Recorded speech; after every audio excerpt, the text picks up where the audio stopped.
Yo, what's up, everybody? What's up? We're back with another episode of FIRE15. Yep. I'm Doc. And I'm PJ. The beautiful, we the still doing that? illustrious, the We are. glorious. Were you about to sing a PJ. song just now? I was. Glorious. Okay, babe. Listen. All right, let's keep going. Hey, I got that baritone. that baritone. Hi, guys.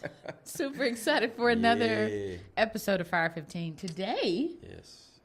we are talking about... We're going to do a 2.0 of Yes. something that everybody seemed to enjoy, but it seemed like everybody needs maybe some more, I won't say insight on, maybe it just need to be talked about some more. Yeah, let's just unpack it a little deeper. Yeah, we're doing 15 minutes is brief. It is brief. So Yep. we're doing another 2.0 of toxic friendships. Toxic friend. I can't. Why is this guy? Who are you? He got his glasses on, y'all. Now he's somebody. Listen, I got my glasses on. Your fake glasses. That means I can see. I heard that. I heard that. So I toxic got friendships. I got sticky in my right eye. I got sticky. You got sticky. Sticky, that's what it is. Stigmatism. Are I got you done? sticky. You're eating up precious time. Okay, I'm sorry. We Talking got about 15 minutes. stiggies. Yeah, we're talking about toxic friendships. Yes, and we are. It's a lot of toxic friendships out there. It is. Do you know why? Why do you think there's? Because it's a lot of toxic people out there. Facts. And toxic friendships Equal. have to have toxic people. And I think the I won't say the issue, but the issue is I won't say that- the issue, but the issue. I won't say the issue, but the issue So it is the issue. is like I don't think people have become so accustomed to toxic. And They're just living with this as a norm. they're just living with it because everybody is like, hey, well, this is just who I am. This is my truth. This is my truth. Only God can judge me, right? But everybody ain't blind. God is the only person that can judge you, but everybody ain't blind. People can see. And just because I call it like I see it don't mean I'm judging you. Facts. I mean, if I Facts. see an apple, I'm going to call it an apple. Yeah. You can't judge me. It's an apple, bro. But anyway, so I think people don't want to make other people feel bad. Okay. And so it's like, I love you for who you are, and I don't want to make you change or be somebody you're not. But at the same time, like, it's toxic. And I think the challenge is, we talk about toxic friendships, but this isn't just a friendship thing. This can be family. Oh, yeah. Yeah. This can be, we're not talking about relationships. We won't go there. I pray to God people aren't living and breathing and existing inside of toxic relationships. You know they are. I hope that once they find out how toxic they are, they have the courage to leave. But we're not talking about that. We're not even talking about that. All right. We're just talking I was friendships gonna say and maybe even familial relationships. Okay. But the challenge is sometimes people feel like, especially Christians, they feel obligated to stay because if I leave, if I create boundaries, I'm being ugly or I'm not showing the love of Christ. But that's not biblical. We can show the love of Christ to people, but also when we find out where they are based on their fruit, toxic fruit, right. we learn how to create boundaries that are healthy to keep us in and to keep toxic people out. Yeah. And there's no sin in that. No. Jesus had his 12, but he had his 3. That's right. So in that 12, I don't mean a bit of harm, but was Judas in his 3? No. Oh, okay. Yeah. But even in that 3, Peter had some toxic mindset. He did, but he knew how to handle Peter. He did know how to handle Peter. He put boundaries up with Peter too. He sure did. Because he said, Satan, get thee behind me. Get behind me. You my boy, but you look showing like Satan. Out. Right? Like, yeah. You look like the but devil. People don't want to have those hard conversations, even in Proverbs. Because it's hard to tell your mama you look like the devil right now. Oh. Get behind me. Oh. It's hard to tell your brother or your sister who you love, hey, get behind me. Satan. You're a stumbling block. Listen. I'm not saying calling folks Satan. Don't go to the family reunion. Doc is saying, hey, go around and say, you were Satan, you were Satan, you were Satan. Everybody get a Satan. Get thee behind me, Satan. We don't need any more of that. But you're right. I mean, that boundaries, I'm telling you. real. I'm telling you. And I think with boundaries, you have to have the confidence in yourself to be like, I got to set these boundaries. That's right. Because people don't, I feel in my life, boundaries have helped me so much because, when I set those boundaries, it allows me to manage, number one, my emotions. First. Because I think, which is priority. You're responsible for yourself first. Yes, right. Because I think even as a man, it's hard to navigate the emotional toll of, number one, life, but then number two, you know, just friendships and relationships. And it's like, man, yeah, my homeboy might be toxic, but who else am I going to talk to? I ain't got many friends to talk to. But So you take toxic over being alone. so you take toxic over being alone. And I think that's, I think a lot of people. I think that's what we're dealing with, guys. I think a lot of people don't That is like it. the fact, because here's the truth. God didn't create us to be alone. Right. He didn't create us to do life by ourselves in solitary confinement. Agreed. But he also didn't call us to live a life of toxicity. Yes. So then how does one find the balance of navigating relationships where they know the pattern of said person, said family member is toxic? Like, period. It may be mama, it may be BFF. I've known you since I was 6. We've been in kindergarten together. And you are inconsistent. You are, you know, you say something, I'm just playing, but you throwing jabs. Like, Right, you ain't right. playing. Don't- You serious. Don't jab. Right. So, Don't like, jab. I'm the butt of all the jokes. Like, Yeah. how do you navigate not wanting to be alone and at home when family gathers or when friends gather, but you can tell there are obvious, you leave drained, or you leave, you know, frustrated, or you leave feeling some type of way because of the atmosphere that exists in that place with those people. Yeah. How do you navigate Well, being well in said setting? yeah, I'm gonna turn this question back around on you, but I got Oh, something God. to say first. Please say I got something. something to say.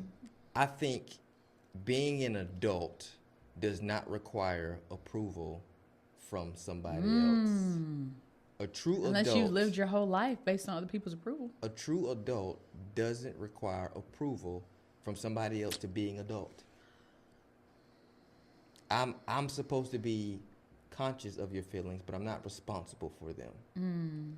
And there are a lot of tall people. That's all people. There are a lot of older people, Grown people. grown people who aren't adults because they feel Yikes. they have to be responsible for someone else's feelings based on how I'm supposed to be. Yeah. Does that make sense? It does. And I think, you know, children look for acceptability in being, and it's just like, hey, It's not not just a in children relationship. thing, So let me though. ask you the question that you tried to ask me. I didn't try. I asked. No, I'm asking you because why? Because you're the certified life coach. I can't. I ain't. Anyways, proceed, pastor, doctor. When you think about these toxic relationships, how do you, first of all, what are some of these toxic characteristics, and how do you set those boundaries? Because you don't want to be alone. Nobody wants to be alone. Sure. I think that the first step is, I mean, absent of the Holy Spirit, this is hard. Let me just lead with that. Because if not, you may find yourself in perpetual patterns. Okay. And if you live a pattern lifestyle, almost like the children of Israel going around the same mountain over and over again, every friendship, every situation, you hit up against this wall of the same issue, that's a flashlight like ding, ding, ding, ding, ding. Yeah. This area needs attention. And so if friendships, if relationships, if family issues is always a thing in your life, like this is something that needs your attention. Like when you have pain in your body, you don't just ignore it, like give it attention. So asking God, okay, God, and I can speak from experience too, navigating different friendships and relationships and figuring out, okay, God, what are you saying? What are you trying to teach me in this lesson? I feel like I'm having similar situations. A perfect example, I talk to people that I mentee all the time about how you change in jobs because you feel like God has called you somewhere different, but you had an issue with Sarah at the job that you never grew through. You jump jobs, and it's a person named Andrea, different person, different race. They don't even know each other. The same spirit. Why? Because you didn't navigate handling that situation in the last job the right way. So the first thing you do is ask God, help me. Help me to identify the areas where I need to grow. Yeah. Before we start pointing fingers at who everybody else is toxic. You toxic, you toxic. What on the inside of me needs to be changed? Let's do that, number one. Number two, I think from there, you ask the Lord, okay, how do I handle this? He is so gracious in his instruction and his direction. What do I do? Like, how can I find myself present in this situation, but put up boundaries that are healthy? I think asking the Lord for wisdom and direction, asking for wise counsel. Hey, this is my situation. This is my setup. Somebody who you trust, somebody who is a mentor. Help me understand. Yeah. How do I fillet this thing? Because I can't see. Yeah. So asking for assistance and prayer in that way. And then once you figure out the strategy, stick to it. Stop doing it for 5 minutes at Thanksgiving and you go to Christmas and you move in the same way you moved last year as opposed to what strategy was put in place in Thanksgiving because you feel bad, your feelings hurt. People may make comments and they looking at you sideways. Listen, if you're ever going to grow, you got to find consistency in the pattern in which God gives you in order to move forward in growth. Yeah. If not, you're going to be back in the same situation. Yeah. And then you take that same stuff to marriage. Your kids struggling the same way. It's generational curses type stuff. So at some point you got to say, okay, let me check me first. Yeah. Let me kind of figure out what the Lord is saying. And when he give me a strategy, stick with the plan. Yeah, yeah. And That's move good. accordingly. That's good. And I think when it comes to just putting up those boundaries for toxicness, I think you have to love yourself more than what you think that other people are providing for you. No, that's good. Because if you don't love yourself enough, you're looking for. Think about this. If there's a water bottle, arsenic and aspirin, they both of them come in pill form. But you don't take both of them based on what your symptoms are. Right. Because one of them you're probably not going to take at all. But here's the thing: when we choose these toxic relationships, we choose to pick up that arsenic every single time because it's like, I need this, I guess. But what sense does this make to have a water bottle that's full of poison and choosing to drink it every time? Choosing to. Do you love yourself? We can't, we have to get over wanting to this fear of being alone. Alone. Because here's the affirmed. Truth. That's a big one. Affirmed. Affirmed. Because I'm not a words of affirmation, love language type of person. You're not. From you, I am. I need you to tell me I'm doing good. Tell me I look good. So only from me. Only from you. Because I'm about to say you are. I look good. You do look good. Baby. Hey, turn that camera off. Turn the TV off. Turn the TV off. But but I think we have to look at ourselves. Yeah. In the lens that God looks at us through. That's right. Period. Because here's the sad part. Here's one thing that just breaks my heart as a pastor is that people see themselves through the lens of how other people have labeled them. Oh, you a mistake. Oh, you this. You'll never do this. So you'll like always be this. You're just like your daddy. Yeah. You come from this area, this neighborhood, this city, this town. Yeah. And this is as far as you'll go. People grow up and they live life walking with those labels. Man. And just as pastors, we see people 50, 55, 60 years old. I'm telling you. Still walking with those and labels. And battling those labels, still I'm telling walking you. with those labels. And I think people think that as you grow up, you grow in maturity, but you don't. No. There are some 13-year-old, 70-year-olds. There are some 8-year-old, 55-year-olds that we navigate, and we get the opportunity to do life and pray with every week who are carrying the hurt, the bitterness, the rejection of their parents or their family, their cousins, their sisters, how family members moved about them. They were special, they were unique, they were smart, and they saw that truth, family did, and instead of championing that, they decided to go the opposite route to try to break them down. And it's unfortunate. Yeah. But that's the podcast for another day. But I want to, we got to try to bow this up. Put a bow on it. We got to put a little bow on this. Here's this 3 the first ways. The first loop, what's the first way to identify toxic relationships? You go. Oh, you putting it on me. I think the first way to identify toxic relationships is evaluate. I'm big on introspection. Evaluate how is this relationship making me feel? What story am I telling myself about this relationship? And what's the truth behind this? Yeah. Because I think that'll set you free. Yeah. That's like, who sang that song, Set You Free? I don't know. I think it's Kelly Price. How's it go? I don't know. But I just feel like I'm supposed to attribute that to Kelly Price. So I mean, you got to be like, hey, how does this making me feel? I forgot what I said. How's this making me feel? The truth about it. Yeah. And I can't remember the other one. It was good though. It was good. It was good.